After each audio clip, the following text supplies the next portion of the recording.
लीजिए सुनिए विश्वंभरनाथ शर्मा कौशिक की लिखी कहानी अपराधी, मेरी यानी समीर गोस्वामी की आवाज में।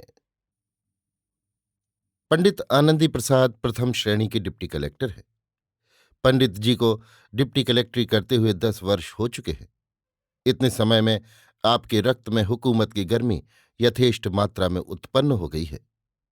वैसे तो पंडित जी एक बड़े ही शरीफ खानदान के आदमी हैं और उनका ये खानदानी गुण कभी कभी उनके अभिमान तथा दर्प के कवच को फोड़कर अपनी झलक दिखा देता है, परंतु फिर भी साधारण रूप से पंडित जी बड़े क्रोधी तथा हृदयहीन समझे जाते हैं।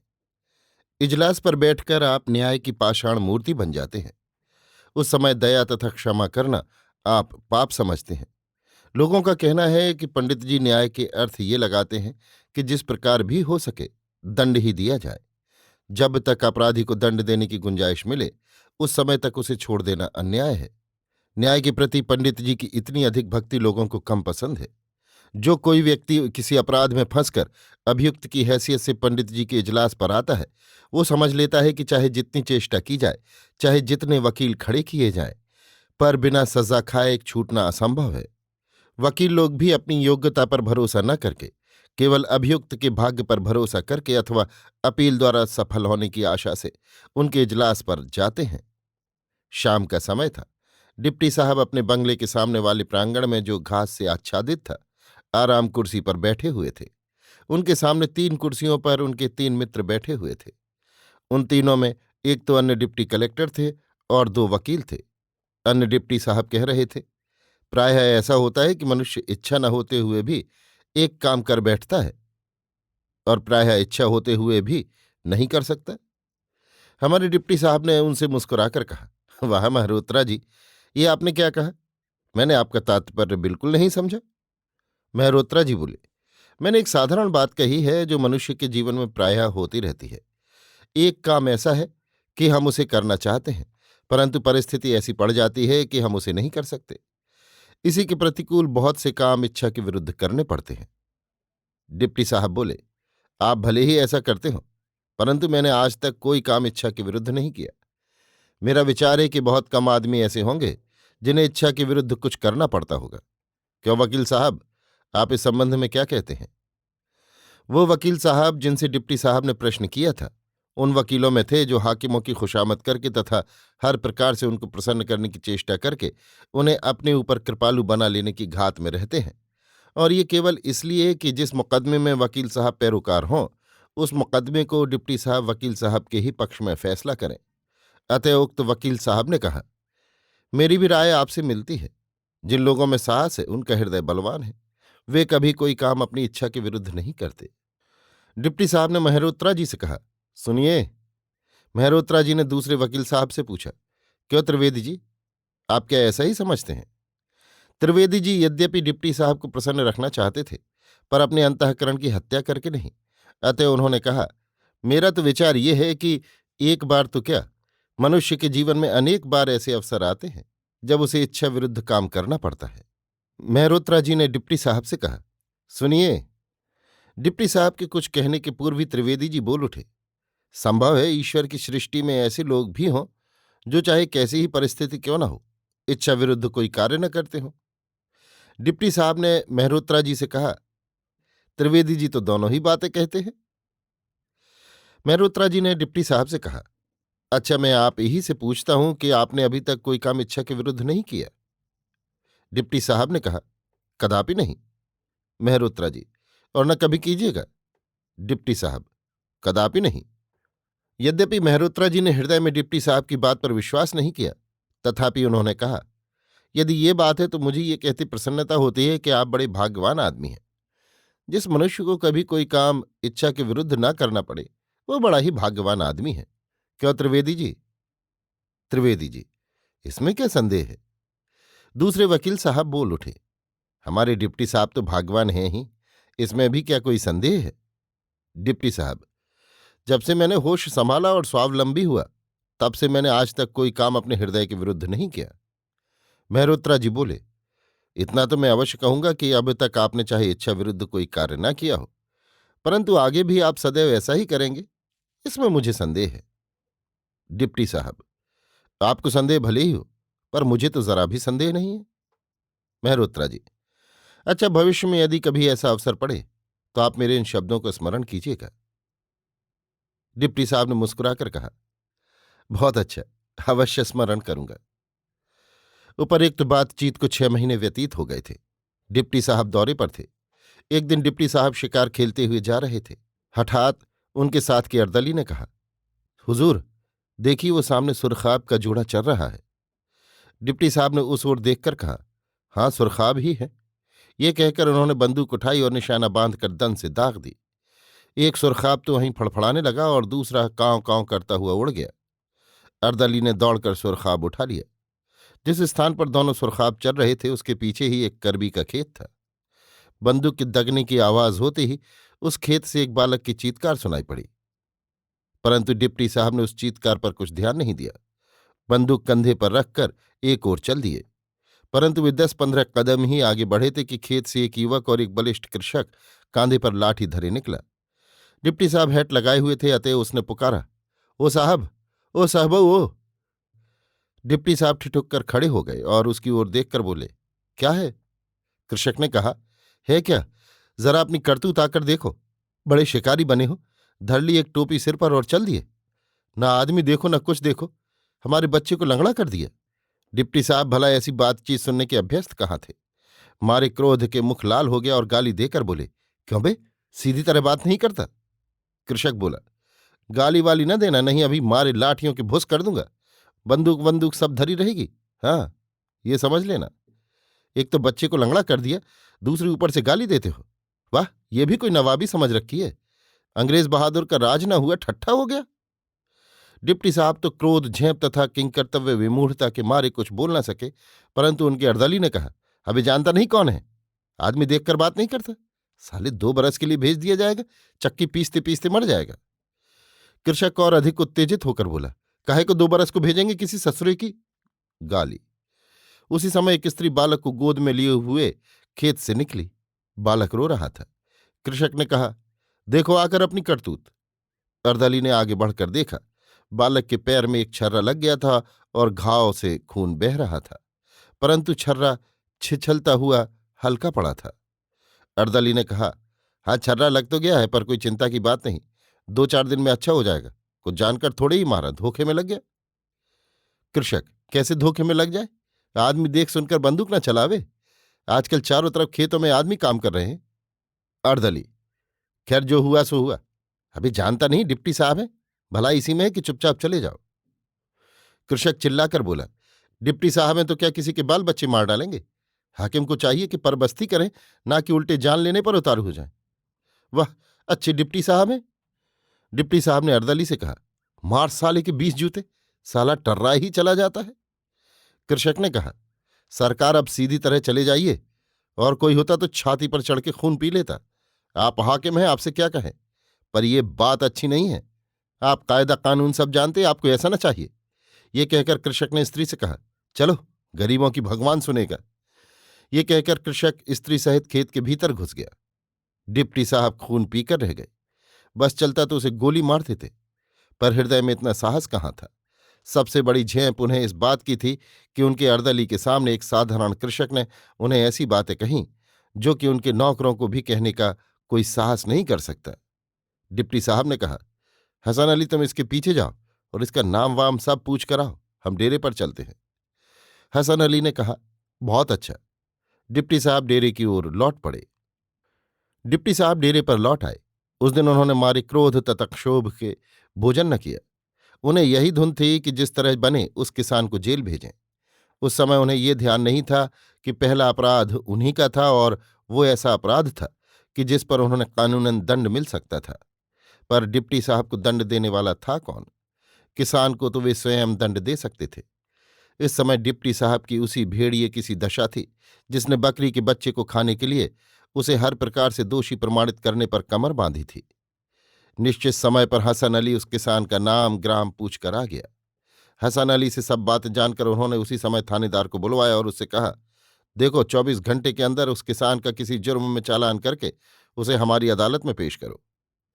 थानेदार ने कहा, हुजूर, उसके बाप को मैं अच्छी तरह जानता हूं, वो अपने गांव का मुखिया है। बड़ा शरीफ आदमी है। उसका लड़का अभी जवान आदमी है, वो भी भला आदमी है। न जाने उसने हुजूर को कैसे नाराज कर दिया।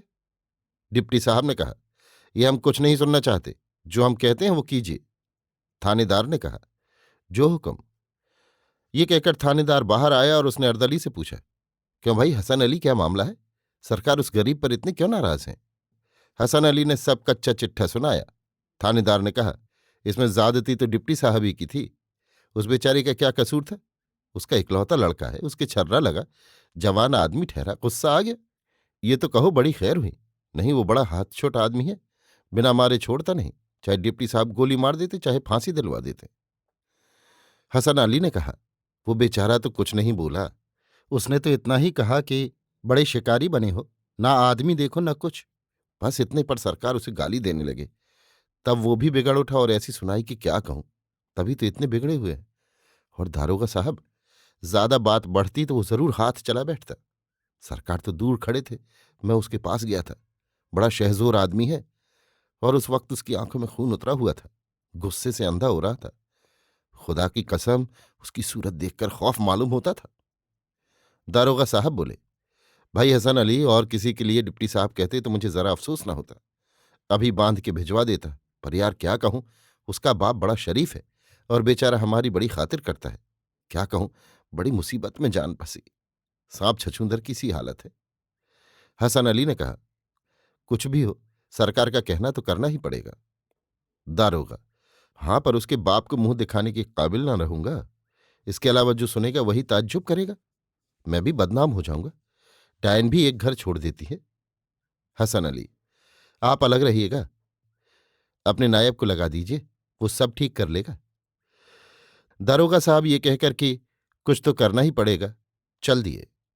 तीसरे दिन दोपहर को 2 कांस्टेबल उसी युवक कृषक को बांधे हुए डिप्टी साहब के पड़ाव पर पहुंचे।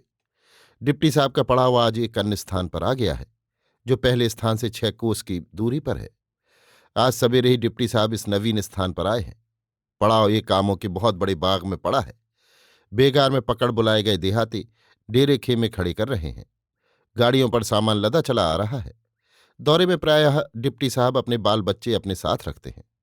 इस बार भी बाल बच्चे साथ साथ हैं। उनके लिए एक बड़ा पर्देदार डेरा अलग खड़ा किया जा रहा है। खाना अलग बन रहा है। उधर पेशकार साहब की पूरियां तली जा रही हैं। घर पर जौ बजड़ा खाने वाले सिपाही प्यादे भी दौरे पर दोनों समय तर पूरियों पर हाथ साफ करते हैं। पेशकार साहब भी साल भर की दौरे ही पर खा लेते हैं। घड़ा दूध चला आ रहा है। 1 लोटा दूध की आवश्यकता होती है तो 1 घड़ा मंगाया जाता है। किसी चपरासी को किसी चीज की आवश्यकता हुई, उसने तुरंत उस गांव के जमींदार से कहलवा भेजा, अमुक चीज भेजो। जमींदार ने वो चीज तुरंत भिजवा दी। वो क्या जाने कि किसने मंगवाई है। वहां तो जो कुछ आता है सब डिप्टी साहब के लिए। डिप्टी साहब को भी अपने पद की गुरुता तथा महत्ता का पता दौरे पर ही लगता है। भला से भला आदमी क्यों ना हो, जहां डिप्टी कलेक्टर की हैसियत से दौरे पर गया, बस फिर क्या है। वो यही समझता है कि इतने संसार का ईश्वर मैं ही हूं, चाहे जिसे मारूं चाहे जिसे जिलाऊं। जितने दिन डिप्टी साहब दौरे पर रहेंगे उतने दिन का उनका भोजन खर्च बचेगा। बाल बच्चे भी साथ ही हैं, और इसीलिए साथ रखे जाते हैं कि दौरे पर भक्त लोग भोग सामग्री भेजेंगे ही, अतएव घर भर की खुराक का खर्च बचेगा। इधर खुराक खर्च बचा, उधर सरकार से भत्ता मिला, बस फिर क्या, चुपड़ी और दो। चलिए, अच्छा खासा लाभ हो गया। वर्षफल की विधि मिल गई। सिद्धि की दशा अन्य साधारण लोगों के वर्षफल में कभी कभी आती है, पर डिप्टी साहब के वर्षफल में प्रत्येक वर्ष सिद्धि आ धमकती है। क्यों ना हो, हाकिमों से वो भी डरती है। उधर जिस गांव में डिप्टी साहब पहुंचे हैं, उस गांव के निवासियों की दशा क्या कही जाए। वे यही समझते हैं कि यमदूत आ गए। वे सोचते हैं कि जो कुछ बाल बच्चों के खाने के लिए रखा है, डिप्टी साहब की नजर कर देंगे, हम समझ लेंगे अकाल पड़ गया। उस दिन जितने मुकदमे थे, उन सब की पेशी का समय वही रखा गया था जो प्रायः रखा जाता है, अर्थात 11 बजे का। 8-8, 10-10 कोस से वे लोग जिनकी आज पेशी होगी आकर 10 ही बजे से बैठ गए हैं। इधर अमले वाले पूरी कचौरी दूध दही उड़ा रहे हैं, उधर वे बेचारे सत्तू चने खाकर पानी पी रहे हैं। 12 बज चुके हैं, पर अभी डिप्टी साहब शिकार खेल कर नहीं लौटे। 12:30 बजे डिप्टी साहब शिकार खेल कर लौटे। लोगों की जान में जान आई। एक ने चपरासी से पूछा, अब तो डिप्टी साहब आ गए हैं, अब तो इजलास लगेगा। चपरासी ने देहाती को घूर कर देखा और बोला, तुम्हारे बाप के नौकर है ना? जो अभी इजलास पर बैठ जाएंगे। कुछ खाएंगे पिएंगे थोड़ी ही। तुम सवेरे ही 2 शेर धमक कर चले होगे। उन्होंने अभी तक कुछ खाया भी नहीं। देहाती बेचारा चुप रह गया। उस बेचारे को क्या मालूम कि डिप्टी साहब सवेरे चाय और हलवा उड़ाकर शिकार खेलने निकले थे। 12:30 बजे डिप्टी साहब लौटे। खाते पीते 2 बज गए। इधर सब लोग पड़े आंखें सेक रहे हैं, उधर डिप्टी साहब खाना खाकर लंबे लेट गए। जिन बेचारों को 8 कोस लौटकर घर जाना है, वे बार बार अस्ताचलगामी सूर्य की ओर देख रहे हैं। ज्यों ज्यों सूर्यदेव पश्चिम की ओर खिसकते हैं, त्यों त्यों उनका हृदय नीचे बैठता जाता है। ये सोच रहे हैं जल्दी छुट्टी मिल जाए तो चिराग जलते जलते घर पहुंच जाएंगे, नहीं तो बेमौत मरे। जाड़ों के दिन ठहरे, पास इतना कपड़ा नहीं कि आम के बाग में रात काट सकें। इसके अतिरिक्त यदि शाम को घर पहुंच जाएंगे तो सवेरे ही से अपना काम कर सकेंगे। यदि कल सवेरे यहां से चले तो दिन भर खराब जाएगा। इसी सोच विचार में बैठे हैं। 3 बज चुकने के पश्चात खबर मिली कि डिप्टी साहब आते हैं। डिप्टी साहब आते हैं, ये शब्द प्रतीक्षा करने वालों के कानों को कितने मधुर मालूम हुए। तुरंत खलबली मच गई। जो लोग लेट रहे थे वे उठकर बैठ गए। कानूनगो साहब ने भी बस्ता दुरुस्त करना आरंभ किया। उधर चपरासी ने सवाल ख्वानी के लिए आवाज लगाई। जिन्हें सवाल देना था वे सब दौड़े। एक वृक्ष के नीचे एक मेज और 3-4 कुर्सियां पड़ी थीं। यही डिप्टी साहब का इजलास था। एक कुर्सी पर पेशकार साहब बैठे। उन्होंने सब के सवाल ले लिए। अब लोग इस इंतजार में खड़े हैं कि डिप्टी साहब आवें। सबकी दृष्टि डिप्टी साहब के डेरे की ओर है। 3:30 बजे डिप्टी साहब डेरे के द्वार पर आकर खड़े हुए और चपरासी से कुछ कहकर भीतर चले गए। लोग फिर घबराए कि हे भगवान, आते आते फिर क्यों भाग्य की तरह पलट गए। चपरासी से मालूम हुआ कि डिप्टी साहब पाखाने गए हैं। चलिए आधा घंटा और टापना पड़ा। 4:15 बजे डिप्टी साहब ने फिर डेरे के द्वार पर आकर भक्तजनों को दर्शन दिए। भक्तजन सतृष्ण नेत्रों से उनकी ओर टकटकी लगाए देख रहे हैं। थोड़ी देर डिप्टी साहब खड़े रहे। डेरे की चिकों पर दृष्टि डाली। देखकर मुंह बनाया। चपरासी से बोले, अरे मियाँ, ये चिकें कैसी बंधवाई हैं? सब तिरछी बंधी हैं। ये कहकर स्वयं जुट गए और चिके खोलकर सीधी बांधनी आरंभ की। इधर भक्तजनों ने जब भगवान की निष्ठुरता देखी तो कुछ तो बेचारे ठंडी सांस लेकर रह गए। कुछ भक्तों ने कहा, ले बैठे हैं, आज रात भर तुम्हारे बाप को चुनौती है, चाहे जय बजे आओ। कुछ ने गालियां देनी आरंभ की।